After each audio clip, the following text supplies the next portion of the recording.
What if Yoda saved Anakin on Mustafar? In Revenge of the Sith, Obi-Wan defeats Anakin on Mustafar and leaves him for dead on the lava bank. However, Emperor Palpatine rescues him and restores Anakin to health in the Darth Vader suit, and the rest is history. But what if this wasn't the case? And what if, before Palpatine could arrive on Mustafar, Master Yoda traveled there and saved the Chosen One? How would that change the Star Wars timeline we all know and love today? Ignite your imagination with fantasy sabers. Our story begins after the climactic duel between Anakin and Obi-Wan, where the Chosen One's limbs were chopped from his body. As Anakin's body caught on fire, Obi-Wan couldn't bear to watch anymore. This was his brother, the boy he raised since he was 9 years old. He wouldn't watch him lose his life. So he takes Anakin's lightsaber and Padme and leaves the planet. He contacts Master Yoda. Master, I have successfully defeated Anakin, but I couldn't bring myself to end it. I left him there alone. Yoda's immediate reaction was concern.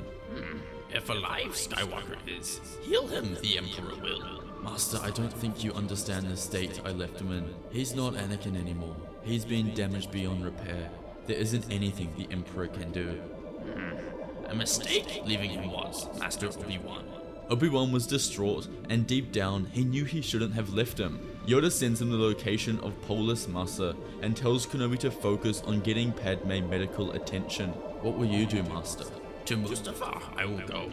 A grave mistake you have made. Fix it, I will.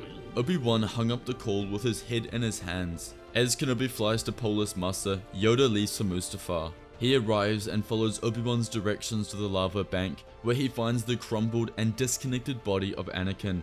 Yoda could hear his screams from the top of the bank. Even Yoda was shocked at the harrowing state Anakin was in. He laid frozen in place, his severed limbs still smoking where Obi-Wan's blade had cut them away. Young Skywalker. Anakin looked up to see Yoda. You. Anakin could barely get the words out. As the Grand Master looked at the body of Anakin, conflict hit him. Could he really kill this man? Here lay the Chosen One, the man who is destined to destroy the Sith, the man who the Jedi was tasked with training. Mistakes you have made. Terrible mistakes. Anakin tried to speak, but nothing came out. His vocal cords were completely charred.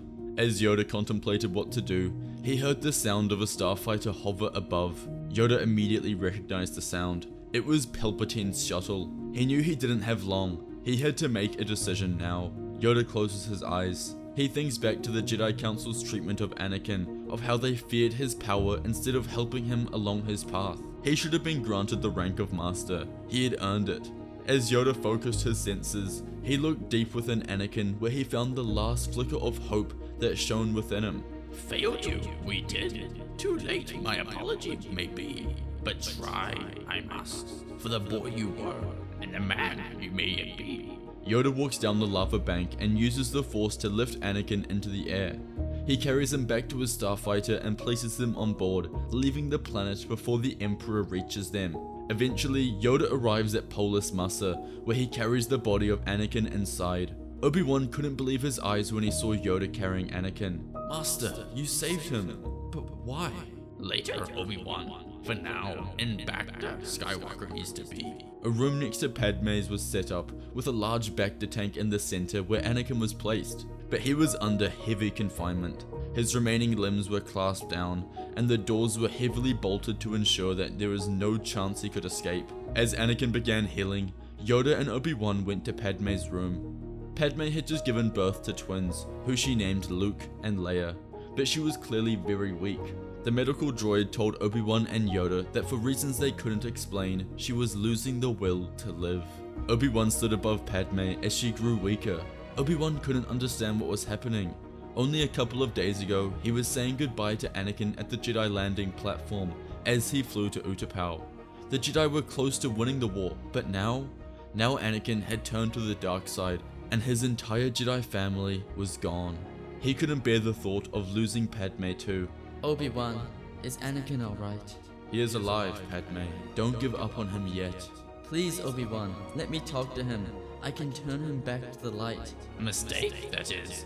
The man you remember, gone he is, consumed by Darth Vader. Yoda's right, Padme. Anakin isn't the same person you remember. He's severely injured. Our friend is gone. Tears went down her face, but Padme's resolve was strong. Her entire life as a senator, she was against all odds, but she continued to fight, believing there was hope. Yes, hope. She still had hope and she wouldn't give up yet. The Jedi reluctantly helped bring Padme into the medical room where Anakin was. She was horrified. She looked down at his arms and legs. They were all gone and replaced by cybernetic replacements. The beautiful face she fell in love with was gone. His face was covered in burns and deep cuts that exposed his inner flesh. Anakin's mouth and chin were covered by a respirator, allowing him to breathe in and out, acting as life support systems that communicated to his entire body. But worst of all, his eyes. Anakin's deep blue eyes had twisted into yellow, full of rage and hate. She couldn't see the love behind his eyes. Padme went numb. This wasn't the man she fell in love with. Anakin, it's me. It's Padme. Padme, help me. Get me out of here, my love. Padme felt her heartstrings pull. Annie, I'm so sorry. Please, Padme. We can still overthrow Sidious and bring order to the galaxy. Padme blinked repeatedly. She was stunned. Anakin, I didn't come to talk about ruling anything. You're hurt. You need help. Help? From who? Obi-Wan? I didn't. Please, just listen. There's something I need to tell you. Our children, they're alive. Luke and Leia, just like we named them. Anakin's eyes snapped open. This was the most emotion he had shown since his turn. As he looked at his wife, he remembered them speaking on their balcony a few days prior, excitedly planning the birth of their children, of moving to Naboo and being happy. But then he remembered what happened. The Jedi, Obi-Wan, Mustafar. For the briefest of moments, Anakin's heart flickered and his eyes began to lighten, but then he returned to evil. He callously said, "Good, they'll be strong. We'll raise them to lead the Empire after us. A dynasty." Padme couldn't believe it. No, they deserve a peaceful life, not this. Anakin's emotions began to rise. "You're speaking like him again. You'd rather stand with Obi-Wan than with me." That's not true. "Liar," he snapped. "You betrayed me on Mustafar. You chose him then, and you're choosing him now." Padme's eyes filled with tears. I'm trying to save you, to save our family before it's too late. But Anakin was cold. When he was in the dark side, Anakin wasn't in the front seat. "I never want to see you again. You're a traitor." As Padme began to cry and sob, Obi-Wan could sense it from outside the doors and burst in to see if she was okay. Anakin thrashed back and forth in complete anger. There was nothing left. His rage was exploding. He screamed at both of them to leave. Obi-Wan wrapped an arm around Padme as they both left the room. Padme couldn't understand what had just happened. Anakin was truly gone. Her life was gone. She felt her heart begin to wane. Kenobi tries to console her, but she pushes him off and says she needs to rest. She lies down in her medical bed, still weak from the pregnancy. As she lays there, Padme thought about everything that had happened and how now she would be burdened with living in a world without Anakin. She couldn't do it. Her heart was broken. She could never recover from this. As tears streamed down her face, she gave her final breath, and Padme Amidala passed away. In the original timeline, Padme died from a broken heart, and although she survived the initial pregnancy here, after realizing that Anakin was gone, her heart broke in the same way. Obi-Wan's heart shattered. Everything had gone wrong. Yoda arrived and too was incredibly upset. It was their responsibility to protect these children now. Obi-Wan, Yoda and Bail have a brief meeting to discuss what to do next, but ultimately, they knew they had to ensure the children's safety. They would help raise them, keeping them safe from the Empire, all of it. Obi-Wan thought that Anakin should know that Padme was gone. He goes into Anakin's medical room once more. "Anakin, I'm so sorry, but Padme, she's gone, Anakin. She passed away an hour ago." At first, Anakin didn't say anything. He simply looked at Obi-Wan, and then his emotions poured out. "This is all your fault. You did this. You killed her." Tears streamed down his face. "Bring me my children, Obi-Wan. Don't keep them from me." Obi-Wan couldn't bear to be in the room. He apologized again and left as Anakin screamed from side to side, cursing Obi-Wan's name and telling him he will get revenge. A few hours passed and Anakin was alone in the room. Anakin kept replaying the recent events over and over in his head. He was completely fixated on Obi-Wan and Yoda. They caused this. It was their fault that Padme was dead. Very quickly, Anakin realized he had to escape. He had to get his children. He channeled all of his Force power. He thought about Padme, about their life. He recalled meeting her on Tatooine, falling in love on Naboo, and finally getting married. Anakin's emotions began to rise, and he used all of his power to try and break the chains keeping his wrists and legs locked. As he finally relived Padme's death, Anakin's chains broke, and he was free. He looked around the room where he found a deactivated droid with a comlink on its arm. He quickly contacts Coruscant. Lord Vader, I trust your mission is complete. Not yet, Master. I was taken captive. Obi-Wan and Master Yoda are here. They tried to imprison me, tried to turn me back. Palpatine's anger began to rise. He thought he had finally defeated the Jedi, but as long as Yoda lived, there was still hope. He tells Anakin that he will prepare the Imperial fleet for a strike on Polis Massa. Yes, my master. We can defeat the Jedi once and for all. Before disconnecting the call, Palpatine paused. He sensed Lord Vader was unsettled. My apprentice, your emotions seem heightened. There is something more. What happened on Polis Massa? Anakin's jaw tightened as he looked away. An undercurrent of anger began to rise. Padme, she's dead. It's all Obi-Wan's fault. Anakin looked down in sadness. But before she died, Padme gave birth to twins, my children. Palpatine felt the corner of his lips curl as he smirked. Yes, he thought to himself, this was perfect. This changes everything, Lord Vader. The Jedi have stolen much from you, but they will not keep your children. We will retrieve them, raise them as heirs to the Empire, two powerful Sith Lords, forged from your bloodline. Yes, Master. They will not suffer the weakness that destroyed the Jedi. They will rule beside us. Prepare yourself, Lord Vader. Your vengeance awaits. In time, the Imperial fleet was prepared and flew to the moon of Polis Massa. As Obi-Wan, Yoda, and Bail Organa sat in a room in the facility, loud sirens and beeping sounded. They all looked to the sky to see 3 Star Destroyers flying above, and multiple gunships flew to the ground and clone troopers began to storm the base. They didn't have long. Obi-Wan told Yoda that he must leave and get the twins to safety. They are the priority. Yoda tried to protest, but Obi-Wan said he needed this. He needed to do this for Anakin. Yoda takes the twins into his starship and goes to leave the medical facility. Meanwhile, Obi-Wan confronts Anakin and Emperor Palpatine. Anakin, what are you doing? This isn't you. Come back to me before it's too late. Master Kenobi, I admit, I was impressed you defeated Lord Vader. I hadn't anticipated such weakness in him. Now he must earn back my trust. But Obi-Wan turned to Anakin. Look at yourself, Anakin.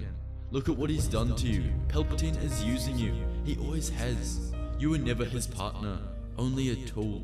He manipulated your fear, your hope, everything. He made you slaughter younglings, murder your friends. For what? So he could sit on his throne while you lost everything? Obi-Wan tries to convince Anakin. He speaks the truth. But Anakin didn't say anything in response. Only Palpatine from the sideline, cackling as he listened to the Jedi's pathetic monologue. Obi-Wan mentions Padme, he mentions Anakin's mother, Qui-Gon, anything and everything he can to bring Anakin back. Anakin's eyes begin to flicker, but each time a flicker of light appears, the darkness in his shuts it down immediately. Come with me, Anakin. We can help your children. Together, we can raise them the way Padme wanted. Before Anakin could respond, Palpatine let out a poisonous laugh. He is mine, Kenobi, and now his children are mine as well. Everything has transpired exactly as I have intended. Palpatine's monstrous laugh echoed across the moon. Anakin was frozen in place, his very being fighting itself. But still, Anakin remained silent. Obi-Wan sighed, accepting the worst. I tried, Anakin. I tried to be your brother, to save you. I hope you can remember that. Enough sentiment. Palpatine pulled a lightsaber hilt from his sleeve and held it out to Anakin. Take it. Use this weapon. kill the Jedi and redeem your failure on Mustafar. Anakin picked up the weapon as Obi-Wan exhaled in resignation. But then, Anakin spoke for the first time. No. He ignited the Crimson Blade and pointed it at Palpatine's throat. I will no longer be yours to manipulate. Palpatine's face dropped. He scoffed. No, this wasn't how it was supposed to go, he thought to himself. So be it. Your uses are extinguished anyway. You destroyed the Jedi exactly as I wanted. Palpatine laughed as he ignited another saber from his sleeve. Obi-Wan followed and the fight began. Anakin and Obi-Wan versus Palpatine. The three clashed back and forth across the moon as clone troopers watched from the side. Anakin swung with determination, but he was still getting used to his cybernetics. Palpatine switched between all 7 forms of lightsaber combat and he swung at the Jedi. Obi-Wan was clearly the odd one out, and Palpatine wanted to get rid of him so that he could focus his attention on Anakin. He used the Force to leave Obi-Wan defenseless, then the Force pushed him aside and out of the battle. Palpatine then swung with all of his power, using all of his might against Anakin, who was placed on the defensive. Anakin used what Form 3 he knew, but Palpatine quickly broke through and pushed him to the floor. Palpatine laughs as he points the blade at his throat. Just so you know, Lord Vader, I will take great pleasure in raising your children in the dark side of the Force. They will never understand a day of light or peace their entire life. Palpatine raised his lightsaber and swings it downward towards Anakin. However, the blade was stopped just before Anakin's face. But who? Who had just blocked it? It was Master Yoda. At an end, your rule is. Fear filled Palpatine's eyes as he saw Yoda. Anakin quickly got to his feet, and Obi-Wan also rose and rejoined the battle. My children. Safe they are. Palpatine's hatred had reached new heights. You cannot stop me. I will defeat you all and never release the galaxy from centuries of suffering. The fight continued, but this time Yoda leaped around, applying non-stop pressure to Palpatine. It was too much, and the Emperor quickly began to falter. He screamed in hatred and fear as he began to realize his fate. As Yoda made contact with Palpatine, Anakin used Form 5 and broke through Palpatine's defenses, giving the Jedi enough time to swing upward and kill Emperor Palpatine. He fell to the floor, dead. They all exhaled, but immediately they were surrounded by 100 clones who raised their blasters. Before they fired, Anakin stepped forward. Stop. I am your Emperor now, and I order you to put your blasters down. Order 66 is over. The clones complied with Anakin's request. It was over. The Jedi had won. Anakin looked at Obi-Wan. I'm so sorry. I destroyed everything. Thank you for never giving up on me. You're my brother, Anakin.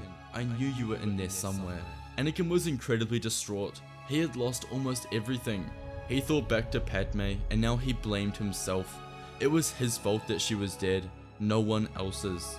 He told the Jedi, I need some time away from the galaxy to find myself, to remember who I am. I can't be around my children in the position I'm in. I understand, Anakin. We will be here for you when you decide the time is right. Please tell my children I love them. Anakin turned and began to leave, but Obi-Wan called out to him one last time. Where will you go? Anakin paused. He hadn't thought that far ahead. But before he could respond, Yoda interjected. To Dagobah you will go. Strong the planet is in the Force. Find yourself, you will. Anakin nodded and he entered his starfighter, flew to the atmosphere and hit hyperspace, beginning his next journey. Thank you all for watching today's video. Please let me know in the comments what you thought of today's video and if you agreed with how this timeline would have gone, if Yoda had saved Anakin on Mustafar. Also a reminder to check out Fantasy Sabers. We sell high quality sabers at an unbeaten price compared to our competitors. We have personally grown this company from the ground up and really appreciate the support. See you all next time.